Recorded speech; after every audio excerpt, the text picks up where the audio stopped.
کیا آپ کو بھی ہر وقت تھکاوٹ رہتی ہے؟ یقین مانیں آپ اکیلے نہیں ہیں، اور بہت سارے لوگ ہیں جو اس مرض میں مبتلا ہیں۔ اب بچے اور نوجوانوں میں بھی یہ مسئلہ بڑا تیزی سے بڑھتا جا رہا ہے۔ اب وہ کیا وجوہات ہیں جو اس کا سبب بن رہی ہیں؟ جیسے کہ نیند کا نہ آنا، یا کسی کو کوئی کرونک ڈیزیز ہے جس طرح شوگر ہے، بلڈ پریشر ہے، یا کچھ ایسے منرل اور وٹامنز ہیں جن کی کمی کی وجہ سے یہ مسئلہ بن سکتا ہے۔ اب یہ ساری چیزیں تو ایک دفعہ آپ رکھیں سائڈ پہ۔ اب بچوں اور نوجوانوں میں یہ مسئلہ کیوں بڑھتا جا رہا ہے؟ اس کی جو سب سے بڑی وجہ ہے وہ ہے نیند کا نہ آنا۔ اب ایک نارمل اللہ نے ہمارے اندر ایک سرکیڈین ردم، جسے آپ کہہ رہے ہیں گھڑی رکھی ہے۔ جو ہی سورج چڑھتا ہے تو ہمارے اندر ایک ایسے کیمیکل پروڈیوس ہوتے ہیں جو آپ کو انرجائز کرتے ہیں اور سٹیمولیٹ کرتے ہیں تاکہ آپ کام کر سکیں۔ اب جو ہی شام ہوتی ہے تو ایسے کیمیکل پروڈیوس ہوتے ہیں جنہوں نے نارمل جو قدرتی نیند ہے اس کو لانا ہوتا ہے تاکہ آپ کو نیند آئے۔ اگر آپ سونے سے پہلے کمپیوٹر، لیپ ٹاپ، موبائل کا استعمال کر رہے ہیں تو اس سے ہوتا کیا ہے؟ تو اس سے جو ایک بلو لائٹ نکلتی ہے جس کی وجہ سے وہ کیمیکل جنہوں نے نیند لانے کا سبب بننا تھا وہ بن ہی نہیں رہے ہوتے، کم بن رہے ہوتے، جس کی وجہ سے آپ کو نیند ہی نہیں آتی۔ تو سب سے جو بڑا مسئلہ یہ ہے جو سوشل میڈیا ہے، ہم اس کا سونے سے پہلے بہت زیادہ استعمال کر رہے ہوتے ہیں۔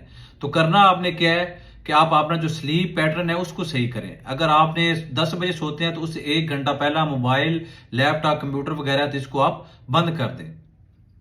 اور دوسری جو وجہ ہے، اگر آپ کافی یا چائے کا استعمال کر رہے ہیں سونے سے پہلے تو ان کے اندر نیکوٹین اور کیفین ہوتی ہے۔ یہ کرتی کیا ہے کہ یہ آپ کو سٹیمولیٹ کر دیتی ہیں جس کی وجہ سے آپ کا جو نیند ہے وہ آپ کی اڑ جاتی ہے، نیند آپ کو آتی نہیں ہے۔ تو اگر آپ نے چائے اور اس کا کافی کا استعمال کرنا بھی ہے تو وہ آپ صبح ٹائم کریں یا لنچ ٹائم کریں، تو رات کو ہرگز نہ کریں۔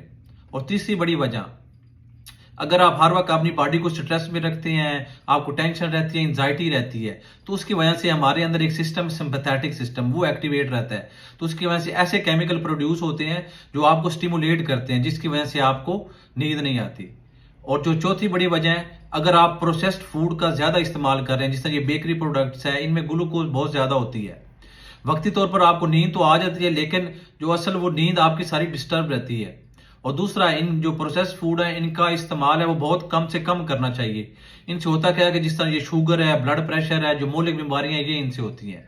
اور جو آخری جو پانچویں بڑی وجہ ہے، اگر آپ اینٹی سوشل ہیں، آپ اپنے دوستوں وغیرہ سے نہیں ملتے یا اپنے رشتہ داروں سے نہیں ملتے، یا آپ ہر وقت سٹریس میں رہتے ہیں، تو آپ ان سے ملیں، اپنے دوستوں کے ساتھ گھومیں، کسی بار اچھی طرح گرینری والی جگہ پہ جائیں جس سے آپ ہر وقت فریش رہیں گے، سٹریس نہیں ہوگی، تو آپ ایک اچھی نیند سو سکیں گے۔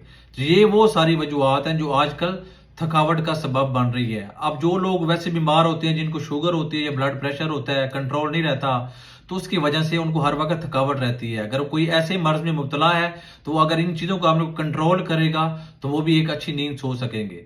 تو یہ جو سب سے بڑا مسئلہ ہے آج کل کے، ہر بندہ کہتا ہے ڈاکٹر صاحب مجھے تھکاوٹ رہتی ہے، تو اس کی جو مین سب سے بڑی وجہ ہے وہ ہے نیند کا پورا نہ ہونا۔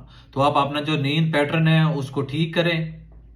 اگر آپ 10 بجے سوتے ہیں تو آپ 9 بجے اپنے بیڈ پہ چلے جائیں، کیونکہ ایک دم تو آپ کو نیند آنی نہیں۔ آپ 9 بجے جائیں گے تو آہستہ آہستہ آپ نیند کے آغوش میں چلے جائیں گے۔ اور دوسرا، آپ نے لیپ ٹاپ، کمپیوٹر کا بالکل استعمال 1-2 گھنٹے پہلے آپ نے نہیں کرنا، اور نہ ہی آپ نے کافی اور چائے کا استعمال کرنا ہے۔ ایک دفعہ آپ یہ ساری چیزیں آزما کے دیکھیں، انشاءاللہ آپ کو تھکاوٹ فیل نہیں ہوگی۔